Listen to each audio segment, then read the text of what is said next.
আমি এখানে অল্প করে পেঁয়াজ কেটেও রেখেছি, আর অলরেডি পেঁয়াজের কাঁচা লঙ্কা দিয়ে পেস্টও করে রেখেছি।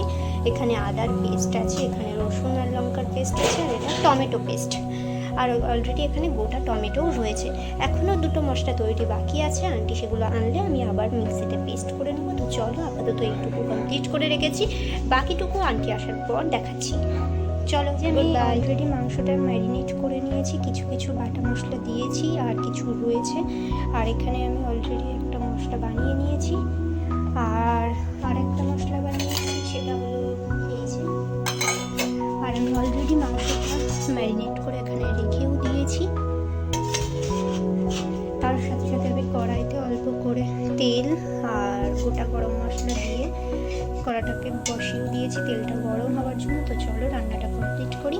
তারপর আমি অলরেডি পেঁয়াজটাকে একটু লাল লাল করে ভেজে নেবো। আর অলরেডি টমেটো আর গোটা গরম মশলা তো দিয়েছিলাম, তোমরা দেখেছো। পেঁয়াজটাকে দিয়ে হালকা একটু ভেজে নেবো, বেশি লালচে করবো না, জাস্ট পেঁয়াজের গন্ধটা যতক্ষণ থাকবে ততক্ষণ একটু কড়াই নেড়ে নেবো। আমি এখানে অলরেডি যে বাটা মশলাগুলো ছিল সেগুলো একটা পর একটা অ্যাড করবো। দিয়ে দিলাম আদা পেস্ট, অল্প একটু রসুন পেস্ট, যে টমেটোটা রেখেছিলাম সেটা দিয়ে দেবো, আর যে পেঁয়াজের এটা রেখেছিলাম পেস্টটা সেটা দিয়ে দেবো। এটাকে ভালোভাবে মিক্স করে নেবো এইভাবে। আর এটাকে যখন দেবে তখন অলরেডি কড়াই মিডিয়ামটা গ্যাসের মধ্যে একদম মিডিয়াম বা লোতেই রাখবে না, তা না হলে কড়াই অলরেডি তলায় লেগে যেতে পারে। তো এটাকে আস্তে আস্তে আমি কষতে নেবো। তো আমি এটাকে অলরেডি কষানোর জন্য দিয়ে দিয়েছি। আর একটা কথা, আমি যখন তেলটা গরম হতে দিয়েছিলাম তখন কিন্তু আমি ওতে 2 টেবিল মতো ঘি অ্যাড করেছিলাম, যাতে ওর জন্য গন্ধটাও দারুণই বেরোয়। আর মশলাটা কষানো বলতে একটা ঘিয়ের ফ্লেভারের গন্ধ বেরোয় মাংসের সাথে, যেটা বেশ ভালোই লাগে আমার। তো তোমরা ইচ্ছা হলে অ্যাড করতে পারো। কিন্তু অলরেডি অনেকটাই কষানো হয়ে গেছে, আর এটা থেকে হালকা হালকা তেলও ছেড়ে দিয়েছে। এই হালকা হালকা তেল যখন ছেড়ে দেবে তখন অলরেডি আমরা যে মাংসটা ম্যারিনেট করে রেখেছিলাম সেটাকে এখন মাংসটা কিন্তু এর মধ্যে দিয়ে দিয়েছি। আর এটাকে সেই কষানো মশলার সাথে কিন্তু ভালোভাবে মিশিয়েও দিয়েছি। এবার আমি এটাকে 10 থেকে 15 মিনিটের জন্য গ্যাসটাকে আস্তে দিয়ে একদম থালাটা দিয়ে চেপে দেবো সেদ্ধ হওয়ার জন্য। মিনিট 15 পর আমি মাংসটাকে ঢাকনাটাকে তুলে মাংসটাকে আরেকবার একটু ভালোভাবে নাড়িয়ে আবার থালাটা দিয়ে চেপে দেবো। এখানে মাংসটা দেখতে ভালো সেদ্ধও হয়, আর মাংসের ভেতরে ভালো করে মশলাটাও ঢুকেছে। আমি অলরেডি কিছুক্ষণ পর আবার ঢাকনাটাকে তুলে মাংসটাকে আবার একটু নেড়ে ভালোভাবে গ্যাসটাকে একটু হাই ফ্লেম এতে দিয়ে মাংসটাকে। তার সাথে সাথে বলে রাখি, আমি যে পরবর্তীতে যে মশলাগুলো বানিয়েছিলাম এখানে এর পেস্ট করে নিয়েছি। এর মধ্যে অলরেডি কাজু বাদাম, আমন্ড আর দই আর পোস্ত আর দুধ দিয়ে ফাটিয়ে নিয়েছি, আর অল্প করে একটু মশলা ভেজে রেখেছি। তো এর মধ্যে ধনে আছে, মৌরি, শুকনো লঙ্কা আর জিরে, এগুলো দিয়ে এটাকে পেস্ট করে রেখে থেকে ভালোই জল বেরিয়েছে। তার সাথে সাথে দই দেওয়া ছিল বলে আরও একটু জল অ্যাড হয়েছে।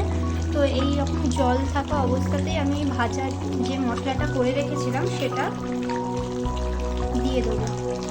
যে কাজু, পোস্ত, আমন্ডের যে পেস্টটা করে রেখেছিলাম সেটা এখানে দিয়ে এবার এটা ভালোভাবে মিশিয়ে আবার গ্যাসটাকে একটু লোতে রেখে থালা দিয়ে ঢেকে দেবো। আর একটু যাতে ভালোভাবে এটা সেদ্ধ হয়ে যায় এবং মাংসের মধ্যে যাতে ভালোভাবে ঢুকে যায় মশলাগুলো। চিকেনটা অলরেডি অনেকটাই প্রায় সেদ্ধ হয়েও এসেছে। আর যেহেতু এতে কাজু বাদাম পোস্টের পেস্টের মধ্যে দুধ এবং টক দই অ্যাড করা হয়েছে, আর চিকেন থেকেও কিছু পরিমাণ জল বেরিয়েছে, তো আমরা এতে কোনো জল অ্যাড করব না। আর এই জলে কিন্তু চিকেনটা হবে।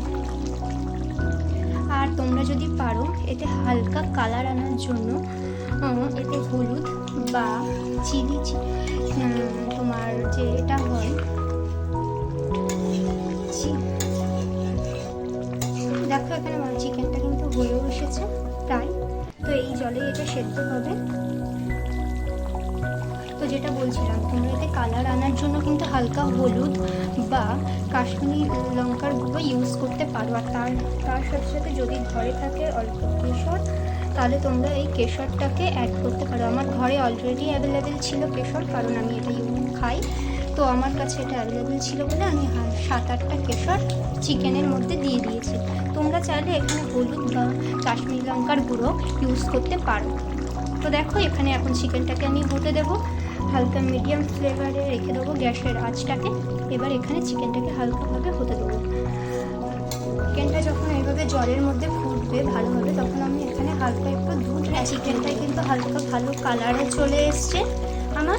আর তার সাথে সাথে চিকেনটাও কিন্তু ভালোই সেদ্ধ হয়ে গেছে। দেখো একটু খুন্তির আগা দিয়ে হালকা একটু প্রেস করলেই কিন্তু চিকেনটা ভেঙে যাচ্ছে। যদিও আমি চিকেনটাকে বেশিক্ষণ ম্যারিনেট করে রাখতে পারিনি, কারণ আগে থেকে আইটেমটা হবে সেটা ঠিক ছিল না। তো ওই মিনিট 20 মতো আমি চিকেনটাকে রাখতে পেরেছিলাম ম্যারিনেট করে। তোমরা চাইলে এটাকে আরও বেশিক্ষণ রাখতে পারো। যত বেশিক্ষণ ম্যারিনেট করে রাখবে তত বেশিক্ষণই ভালো মাংসটা সফট হবে, আর তার সাথে সাথে তাড়াতাড়ি সেদ্ধও হয়ে যাবে। তো তোমরা এটাকে চাইলে 1 ঘন্টা থেকে 2-1 ঘন্টা রাখতেই পারো, হাতে টাইম রাখলে। তো আমার চিকেনটা অলরেডি হয়ে গেছে। আমি গ্রেভিটাকে এতটাই রাখবো, পরিমাণ মতো ভাতের সাথে খাওয়ার জন্য লাগবে। তো নামানোর আগে আমি হালকা একটু ঘি ছড়িয়ে দিয়ে এটাকে এটাকে আমি ভালোভাবে এভাবে নাড়িয়ে নেবো। তোমরা চাইলে কিন্তু গ্রেভিটাকে আরও বেশিক্ষণ একটু ফুটিয়ে কমিয়ে নিতে পারো, কিন্তু আমি আমার পরিমাণ মতো এই রকমই। অলরেডি আমার এখানে রান্নাটা হয়ে গেছে, আর আমি অলরেডি এটাকে দুভাগে ভাগও করে রেখেছি। তো এই ছিল আজকের চিকেন মহারানির রেসিপি। তো তোমরা এটা অবশ্যই বাড়িতে ট্রাই করো, আর যেভাবে দেখিয়েছি ভালো লাগলে অবশ্যই কমেন্ট করো। আর তোমরা বাড়িতে ট্রাই করার পর কেমন লাগে তো অবশ্যই আমাকে জানাবে।